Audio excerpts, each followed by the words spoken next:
Hello, and welcome to episode 31 of Public Interest Podcast with your host, Jordan Cooper, where we interview politicians, activists, advocates, and others who seek to improve the state of the world. We're here today with Rabbi Stuart Weinblatt of Congregation Bnai Tzedek in Potomac, Maryland. How are you doing today, Rabbi Weinblatt? Thank you. Doing well. Excellent. The first question I'd like to ask you is, what are you currently doing, or what have you ever done to advance the public interest, and why? I think hopefully I try to do a little bit of that every day. Currently in my position as a rabbi, I think it's talking about how we have a chance to impact the world, how do we try and work for a better society, how we take the teachings of the Jewish religion, our faith, and implement them and put them into life itself. I used to be involved in, when I was in college, I was involved in political affairs. And ultimately I decided that as a rabbi, I also would have that opportunity to try and hopefully help to work to make a better society as well. Interesting. So how do you even know what a better society is? What constitutes a better society? I think it means there's a saying in one of our piece of literature called the Talmud, Pirkei Avot, and it says that it's not your responsibility to complete the task, but neither are you free to desist from it. So what I think that means is that each of us, in our own way, has to try and work to, whether it's working on issues of social justice, of equality, working to try and reduce hatred, prejudice, racism, whether it is trying to help to feed the hungry, that all of those kinds of things. Now that could be on a one-on-one kind of a basis, so to speak, within the context of helping individuals. It could be broader. It could be being a part of an organization. It could be part of, with our children who have a bar bat mitzvah, understanding that that's part of their obligation as well. So I think each person will define it differently. The point is, though, and the reason why I started with that comment from the Talmud is because I think the important thing is the effort and the endeavor. So you find yourself the leader of a community that you actually started, and now that community has grown to include 600 plus families. Why is it that you created that community, and kind of how did Judaism and Jewish values inform your decisions as you were creating that community? In 1988, I decided to start the synagogue here in Potomac. And I felt there was a need for a congregation which would be immersed in Jewish tradition, as the conservative movement is, and yet responsive to modernity and to incorporate aspects of our modern society in what we do. So that for me was part of the impetus for wanting to start this synagogue. I also wanted it to have a focus on being supportive of Israel in the context of its relationship with the United States and its relationship in its quest for peace, to encourage and to be supportive of that. So those were some of the things that I was thinking about, and some of the Jewish values then that were part of that. That went into the decision to start a synagogue, was to try and find a place where Judaism would come alive, where people would be able to see how it can touch their lives. By the way, we've been talking so far about big global issues to a certain extent. But it also talks about just, everyday interaction and ethical mandates of how we interact with other people and our values as well. When you say it, you're referring to the Talmud, which is a book that God gave to the Jewish people? The Bible is what we define as having come from God and in traditional sources.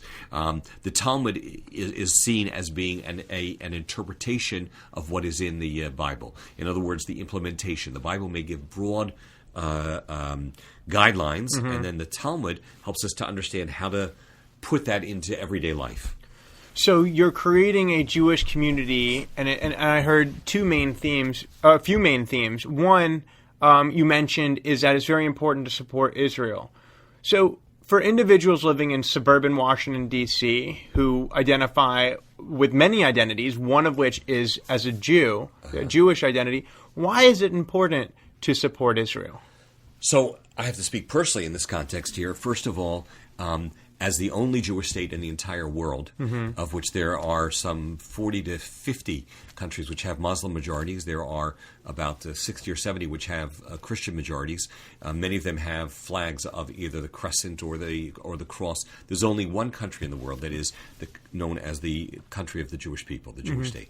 So I think it's important for there to be a homeland. It's something that I've learned as a historical experience after the Holocaust, after the centuries of persecution and of Jews not having anywhere to go, that part of the mandate for Israel is that it is important that it exists so that Jews will always have a place to go. And I've seen that Israel has fulfilled that mission. But that's only part of it. The other part of it is a place where Jewish culture can continue to thrive in the place where Judaism was born, where the Hebrew language was spoken, and the only time that there was ever a sovereign people living in that land is when it was a Jewish nation. So, coming to your question, why here in Potomac, Maryland, do I care about that? Because I'm a member of this people, because I believe that it is of the Jewish people, and I feel then, therefore, that my identity is as an American, as a Jew, but also as someone who supports the concept and believes in helping, because Israel is surrounded by very difficult circumstances, let's say. So there are many different types of Jews. There are some who are more religious, some who are more secular, some who are more cultural, yet there are many different individuals across the globe who would call themselves Jewish, who share very little in common with someone else who may also call him or herself Jewish. You mentioned that in relation to Israel, there's a Jewish identity. I wonder if you could speak for a moment on what it means to be Jewish. You, in many respects, hit the nail on the head, Jordan, when you just said it's a multifaceted thing. To be a Jew is to be a part of a religion, but also part of a people, a culture, and a civilization. So, in other words, of which religion is an important component of it. But it's one of the things that's a little bit different between Judaism and Christianity. In fact, even between Judaism and Islam, is that Judaism is not just a religion, and I don't mean to say that negatively about the others, but that's what they are. They are religions. Judaism is most certainly a religion with beliefs and with ideas and so on and so forth. But in addition to that, it is this concept of being a part of a people. There's a Rabbi Abba Hillel Silver in the late 1940s wrote a book called Where Judaism Differed. And there's a wonderful line that's always stuck with me in there. And he said that the Jewish people and the Jewish religion entered the world stage simultaneously. In other words, that the two go hand in hand.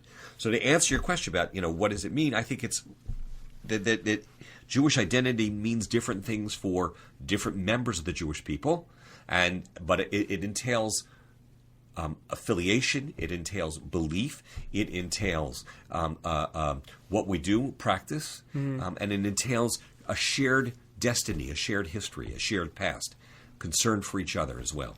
I'd like to talk about the topic of responsibility. Responsibility for the world we live in, responsibility for other Jews, responsibility for all other people, and responsibility for all other living things, and responsibility for self.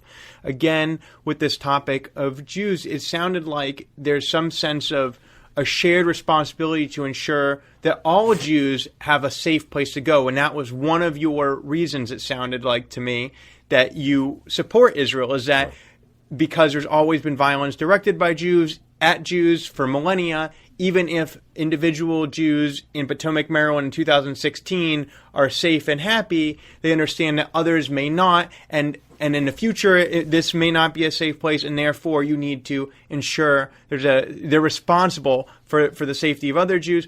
Can you speak a little bit more about responsibility, both for the Jewish people, for yourself, for the world at large, for and I think through that lens, I'm attempting to get us closer to public service, which is serving a community. So for me, it was captured. We mentioned a few moments ago about the Talmud. And in the Talmud, Rabbi Hillel is quoted as saying the following.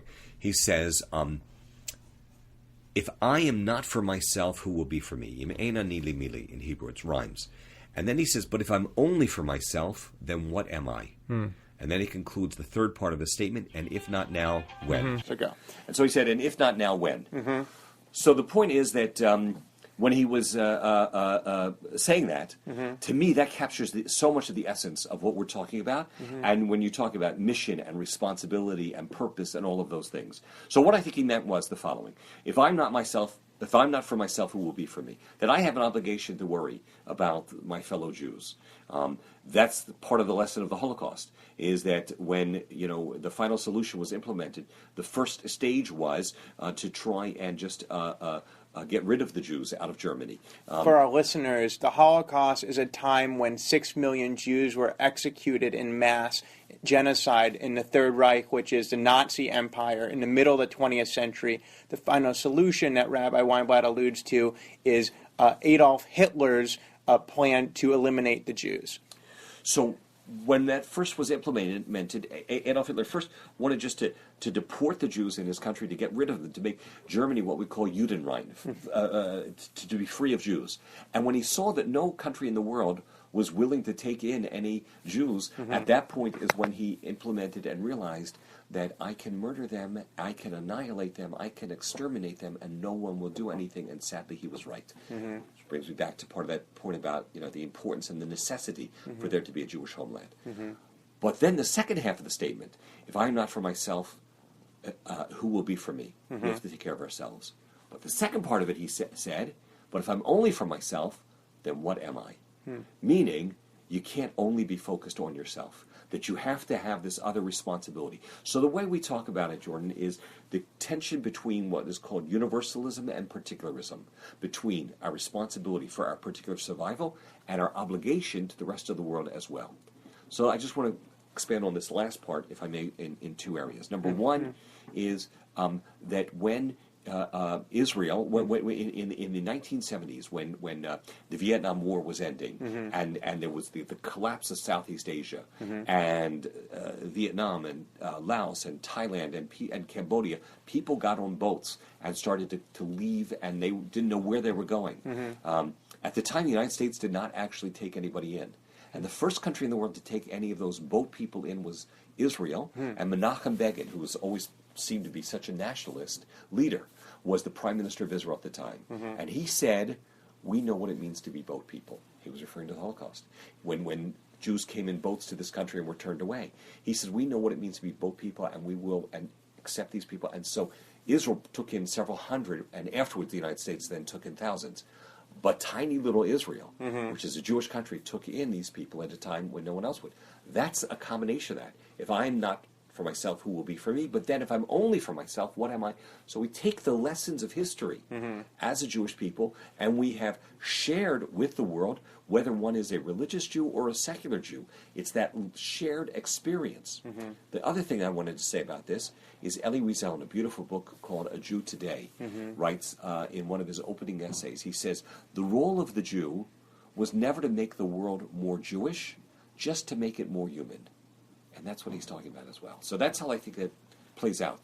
So in this little corner of the world, you have Congregation Bnai Tzedek.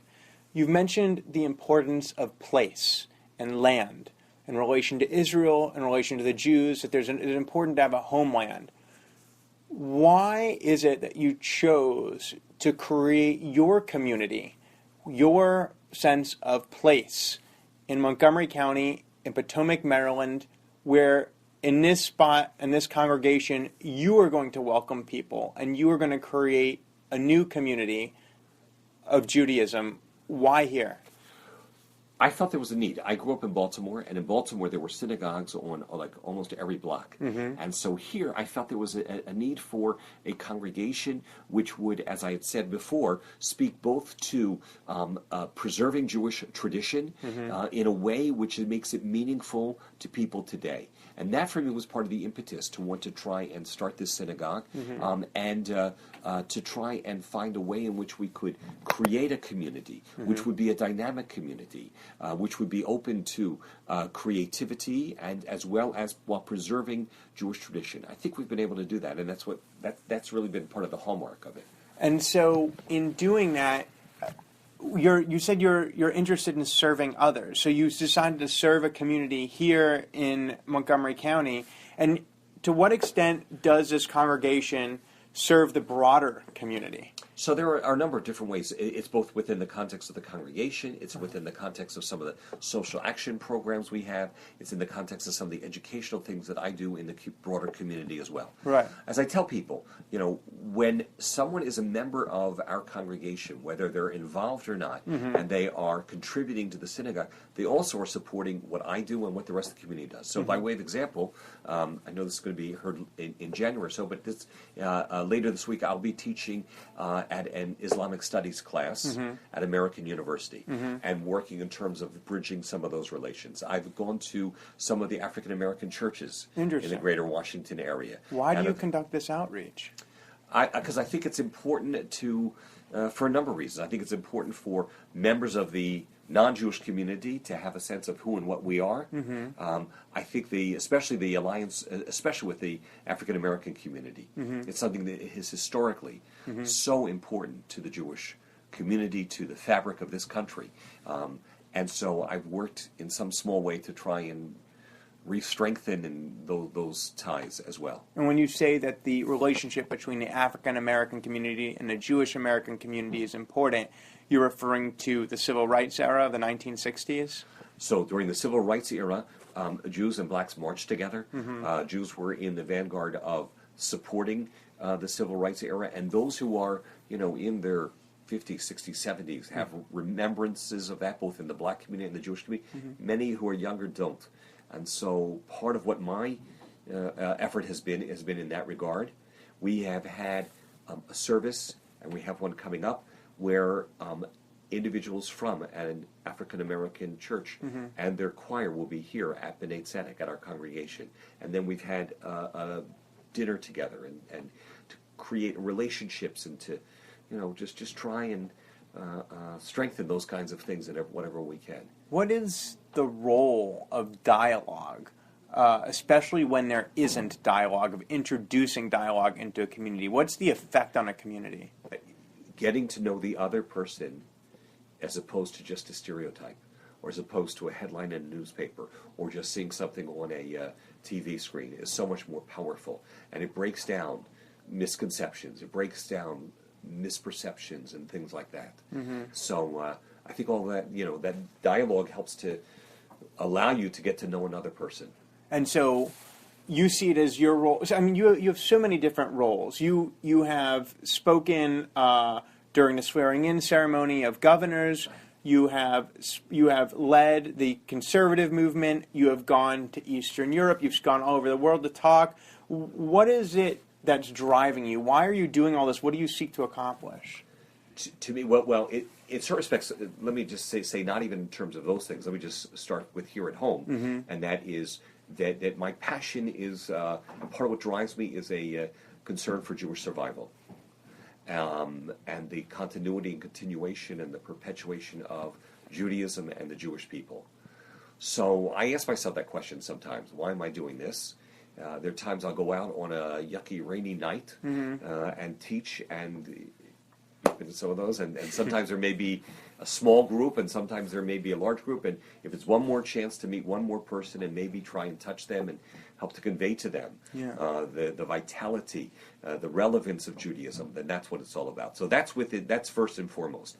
When you talk about some of the things in the larger community, you're right, I've done things within the context of representing the American Jewish community in my capacity as head of the rabbinic cabinet of the JFNA in meetings. What is JFNA? JFNA stands for Jewish Federations of North America, and I've led delegations of rabbis where we have met with where we've gone to Argentina, we've gone to Budapest, Hungary, to Kiev, Ukraine, before the current, most recent problems that they've had. We've gone to Tbilisi, Georgia, and in each of these meetings, number one, I've met with other Jews, and which has inspired me in terms of their tenacity. I've brought that message back to my synagogue, so hopefully I can inspire others by what they're being inspired by, number one. Number two, to try and teach them, and I've done that. But also, in each of those cases, I've met with government officials as well. And so part of the purpose there, in places like Hungary, in places like Ukraine, and Argentina, where sometimes the Jewish community does not have the security and the sense of freedom that we have in America, part of the purpose of the meeting there is that we are a people, and that we are one, and we do care about what happens to our fellow Jews elsewhere. You know, I'm very driven by a midrash. One of the first stories that I learned, midrash is a commentary on the Bible, when I was studying to be a rabbi, and it said that the people of Israel are likened to a lamb, and the lamb, because it's a very delicate animal, and if any one part of the lamb hurts, the whole body feels the pain. And so that's part of what's motivated me, whether it was when I was a college student working for Soviet Jewry, to encourage freedom for Soviet Jewry, or whether it's the other kinds of things that I've taught and tried to do as well. Interesting. So it sounds as though there's a common theme of giving of yourself to benefit the whole, and seeing how every one part is impacted by the welfare of every other part. And so you seem generally concerned about the general welfare of your community, and you seem to almost have defined your community in concentric circles, starting at the very center with your own congregation, but then expanding to North American Jewry, to expanding to Jewry worldwide, to different communities in the Washington area, the faith community, many different identities. I guess, does that resonate? I had never thought about it in those terms, but I think the way you describe it certainly, in other words, there are look, one of the exciting things about being a rabbi is you can define the job however you wish. There are some people who stay within their synagogue, and they may stay in their office, and they may study Bible and all day, and they'll teach or whatever, and I happen to have a broader vision of it, and that is to get out in the public, to get out in the community. By the way, one of the reasons is also when I'm doing that is people then have a chance to see and make that connection in terms of our synagogue community, in terms of what it is that I'm trying to convey about Judaism and teach about it and so on as well. You mentioned earlier in this podcast Elie Wiesel, who is a Holocaust survivor and an author, and you mentioned his reference of humanity. Would you say that you bring a humanist perspective to Judaism? I'd say it's an appreciation for both, and what's really important to me is that tension that I mentioned earlier between the universalistic and the particularistic. The universalistic being perhaps what you're referring to as humanistic. In other words, our responsibility towards others, and yet still to understand the importance of the Jewish community. There's a Talmudic saying which says, or Hasidic saying which says, that every person should walk around with two pieces of paper in their pocket. One piece of paper says the world was created for me, and the other piece of paper says I am but dust and ashes. So the first piece of paper is when you're really feeling low, you look at that piece of paper, and then you're supposed to feel much more uplifted. And when you're feeling a little too haughty and a little too arrogant, you look at the second one, which reminds you you're no different than anybody else. So the creative tension between polarities, I think, is an important aspect of Judaism as well. And I think it's one of the things that I think makes it an exciting religion. We've been touched upon the fact that from an intellectual perspective, it is extremely sophisticated. Its philosophy and the depth of ideas that are promulgated within Judaism are also something that I find extremely stimulating intellectually. And you mentioned the Talmud is a commentary on the Bible. So not only are Jews following the Word of God, but a lot of Judaism is actually made more vibrant by Jews themselves. Adin Steinsaltz, who's one of the greatest living scholars of the Talmud today, says that although the Talmud is completed, there still are new interpretations of it every day. And that there are, therefore, while the roots may all be completed, so to speak, the branches are still growing. So as we near the end of this podcast, I'd like to ask you to reflect on your lifetime of service, on what it all means, on why you continue to give of yourself more than you have to just support yourself. You're living for more than just yourself. You're trying to create something. Why is it you give so much of yourself in order to improve so many things for so many other people? Well, you're very kind. I mean, I think if I can just try and influence a few people, I'm happy. It's my passion that drives me. And that passion is the concern that I said before for Jewish survival, Jewish peoplehood. It's driven because of the fact that I think it is such a wonderful philosophy and way of living, being Judaism. I want to be able to share that. I want it to live. I think it's so exciting and vibrant and vital, and that's what really drives me is that desire to want to share it, to reach one more person that maybe I didn't reach before, and so on.